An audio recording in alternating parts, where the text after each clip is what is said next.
listener production.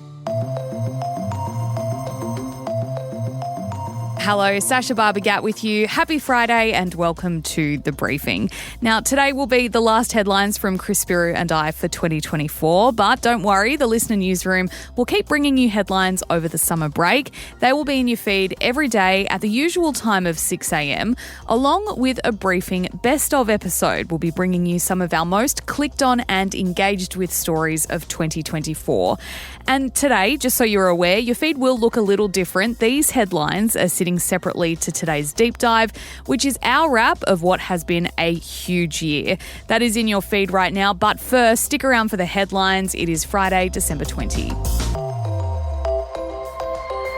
Morning, Sasha. Morning, everybody. Happy Friday and last headlines from us for the year. Look, before we do get into this first headline, a trigger warning. It discusses sexual assault. Skip ahead 2 minutes if you'd like to jump straight to the next story. A decision has been reached in a mass rape case out of France that has shocked the world. Gisèle Pelicot has been sentenced to 20 years in jail for drugging his ex-wife and inviting dozens of men to assault her in their home over almost a decade. The historic trial included 51 men, with Gisèle Pelicot's 72-year-old ex-husband at the centre. Gisèle, who waived her right to anonymity, quickly became a symbol of courage and resilience throughout the entire 3-month trial, sparking several rallies around France in recent months. She was met by an eruption of applause and loud cheers from her supporters as she exited the court overnight. I have now faith in our capacity to collectively take hold of a future in which everybody, women and men, can live together in harmony, in respect and mutual understanding. That translation was thanks to Sky News UK. Now, a panel of 5 judges found 47 of the men guilty of rape, 2 were guilty of attempted rape and 2 guilty of sexual assault, and their sentences range between 3 and 15 years. And they have 10 days to appeal their sentences. Chris, this story was absolutely shocking, and as you said at the top, it made headlines right around the world. And how this case came to light was actually in 2020. Gisèle Pelicot was caught trying to upskirt women in public in the supermarket. When police then went through his devices, they found more than 20,000 photos and videos which revealed the horrifying secrets he had hidden from his now ex-wife for a decade, which was of her being assaulted in their home. She had no idea it was happening. She said she was having memory issues. She was worried she was starting to struggle with Alzheimer's because of the fact that he had been using heavy tranquilizers on her. An absolutely horrific case, but Gisèle, as you said, has been so strong and has become this symbol of courage and resilience, and I think so many people will look up to her for what she has been through this year. Back home now, the federal government is being slammed as despicable after approving the expansion of operations at 4 coal mines, while declaring there had been no new mines approved in 2024. Climate campaigners estimate the projects in New South Wales and Queensland will release 850 million tonnes of carbon dioxide over their lifetime, Sash. Greens Senator Sarah Hanson-Young has slammed the move as, quote, giving coal for Christmas, while climate activists for the Pacific say the move puts a dent in Australia's hopes of hosting UN climate talks in 2026. But the Environment Minister, Tanya Plibersek, has defended the approvals, saying the projects are producing coal for making steel that is essential for homes, bridges, trains, wind farms and solar panels. Yeah, she's also claimed they'll support up to 3,000 jobs and have to comply with Australia's commitment to reach net zero emissions by 2050. It is worth noting, though, that Vitronite, the operator of one of those projects, is currently under a criminal investigation, and that's for allegedly proceeding with mining at the site of the proposed mine without federal approval and after clearing 47 hectares of koala habitat. Landmark Data has given the first estimates of the number of Australians who identify as LGBTI+. The Australian Bureau of Statistics has released the figures, which show 4.5% of all Australians over 16 identify as queer. So that's over 900,000 people. That number is higher in younger Aussies as well. Almost 1 in 10 aged between 16 and 24 are LGBTI+. And the statistics also show that about 1% of the population is trans or gender diverse. while 3.6% identify as being gay, lesbian, or bisexual. Now, Chris, these numbers are experimental.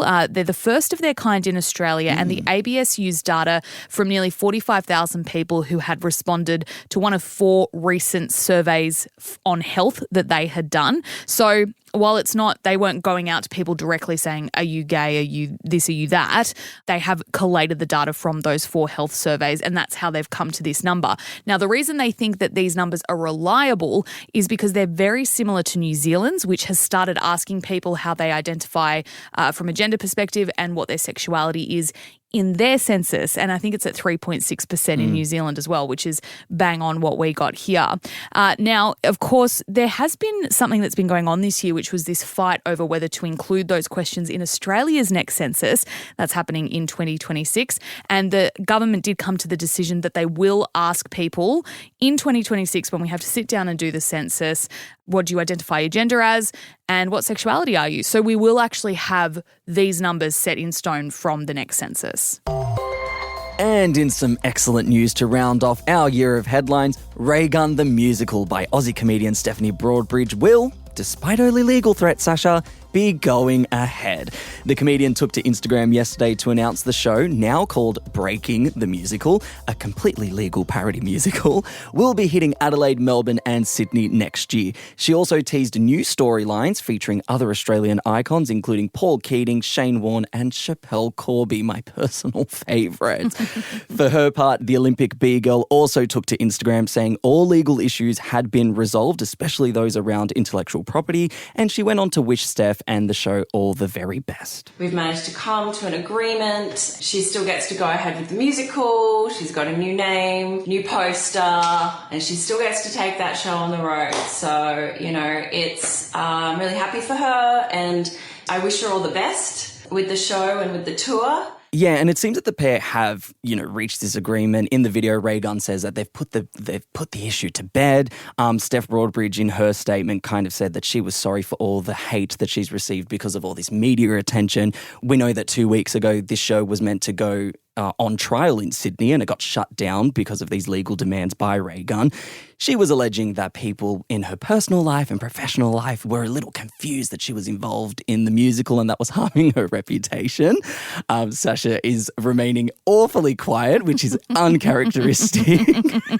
Look, really happy that Steph gets to go ahead with her parody. It is satire. It is supposed to be funny and lighthearted and fun. And I'm very happy that Raygun has pulled these legal demands and come to an agreement. Look, this year unfortunately featured way more Raygun than I wanted it to. Yeah. I was happy for it to stay a meme in June in the Paris Olympics. Good. I'm glad. This is a happy ending, I think. This is a good ending. So, yes. Chris, thank you so much for being here for the headlines and for joining us this year. We've absolutely loved having you as part of the briefing team.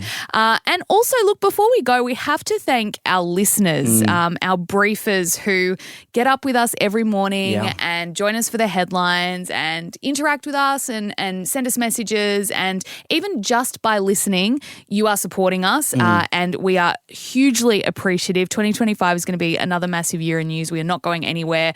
There is still plenty more to talk about. Of course, it is an election year, so there'll be plenty of news to cover, but we won't just be focusing on politics. There's lots of other news, of course, that we will be bringing you up to date with. So again, thank you so much for listening. We appreciate you. Oh, and look, Sasha Barbagat, I appreciate you. I actually do want to say a big thank you for taking, the reins and being an incredible mentor. I've come from behind the scenes of working on the briefing to now being here on the headlines every morning, and I could not.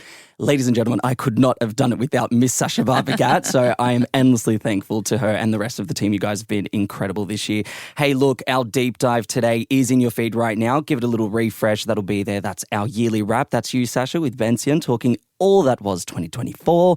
And the regular briefing team, we will be back in your feeds on January 6, 2025. Of course, we have best ofs throughout the summer and headlines from the listener newsroom to keep you informed over the summer break. Absolutely. News never stops. And from all of us here at The Briefing, have a great Christmas and Happy New Year. We'll see you in 2025. I'm Sasha Barbagat. I'm Chris Spear. See you then.